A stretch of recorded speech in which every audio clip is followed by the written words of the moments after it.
नमस्कार बच्चों, स्वागत है आपका शालिनी स्टडी पॉइंट में। तो देखिए, हमने इंग्लिश पढ़ ली है, एसएसटी पढ़ ली है, मैथमेटिक्स भी पढ़ी है थोड़ी बहुत। तो आज मैं आपके लिए हिंदी का टॉपिक लेके आई हूँ। बच्चे बहुत दिन से कह रहे थे कुछ हिंदी का हो जाए।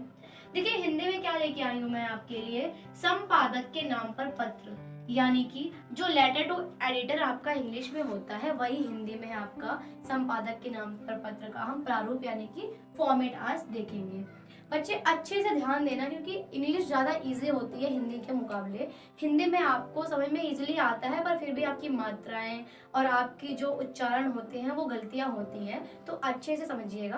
देखिए, पहला पॉइंट है कि अपना या प्रेषक का पता, यानी कि अगर आपको उसमें प्रेषक जो कि पत्र लिख रहा है उसका पता दिया है तो आप वही लिखेंगे, अन्यथा अपना लिख लेंगे, वरना क ख ग भी आप वहां पर लिख सकते हैं।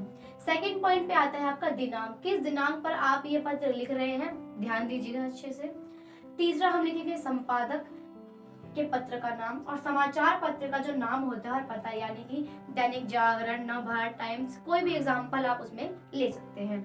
फिर आएगा आपका विषय। विषय क्या है, जिस विषय जागरूक करना है लोगों को या कचरा ना फैलाने के लिए जागरूक करना है, तो विषय आप अपना वहां पर लिखेंगे जो कि आपको प्रश्न पत्र में दिया होता है। फिर आप लिखेंगे महोदय। 6 पॉइंट है आपका, मैं आपके प्रतिष्ठित समाचार पत्र के माध्यम से समाज के लोगों एवं अधिकारियों का ध्यान, यानी कि आप ये पहली लाइन लिखेंगे कि आपके समाचार पत्र के द्वारा हम जो समाज में लोग रह रहे हैं, जो अधिकारी हैं, उनका ध्यान आकर्षित करते हैं किसकी तरफ, जो भी आपका विषय, समस्या या मुद्दा जो आपको दिया गया प्रश्न पत्र में, उसको आप यहाँ पर लिखेंगे। कि उसके बाद क्या करना है बच्चे, प्रथम अनुच्छेद यानी कि पहले पैराग्राफ में आपको डिफाइन करनी है कि समस्या क्या है। मान लीजिए समस्या है मतदान की, तो आप लिखेंगे कि आजकल हम देख सकते हैं जनता अपने मतदान के प्रति बहुत जागरूक नहीं है, कोई मतदान डालने के लिए इतना आकर्षित नहीं होता है, इतना एक्टिव नहीं होता है।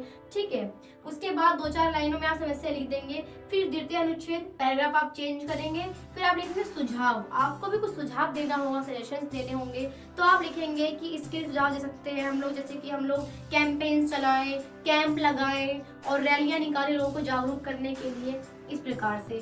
तीसरे अनुच्छेद में बच्चे आपको निष्कर्ष और आभार लिखना होता है कि इन सबसे पूरे पैराग्राफ से जो आपका निष्कर्ष निकल के आया है, और आपको आभार प्रकट करना है कि मैं बहुत ही आभारी हूँ कि आपका जो अखबार पत्र है वह मेरी इस समस्या को अपने प्रथम पेज पर छापेगा, जिससे कि लोगों का ध्यान ज्यादा इस पर आकर्षित हो। उसके बाद आपको धन्यवाद करना है। अगर आप लड़के हैं तो आप भवदीय लिखिए, यदि आप लड़की हैं तो आप भवदीय लिखिए, और अब अगर आपको प्रश्न पत्र में नाम दिया है तो आप नाम लिखिए, वरना आप क ख ग भी लिख के आ सकते हैं। तो देखिए, इस प्रकार से बच्चों हमारा संपादन के नाम का जो पत्र है वो फॉर्मेट अच्छे से क्लियर हो गया है। अगर कोई भी डाउट है तो आप लोग मुझसे कमेंट से पूछ सकते हैं। वीडियो को पूरा देखिएगा और शेयर जरूर कीजिएगा। Thank you so much for watching.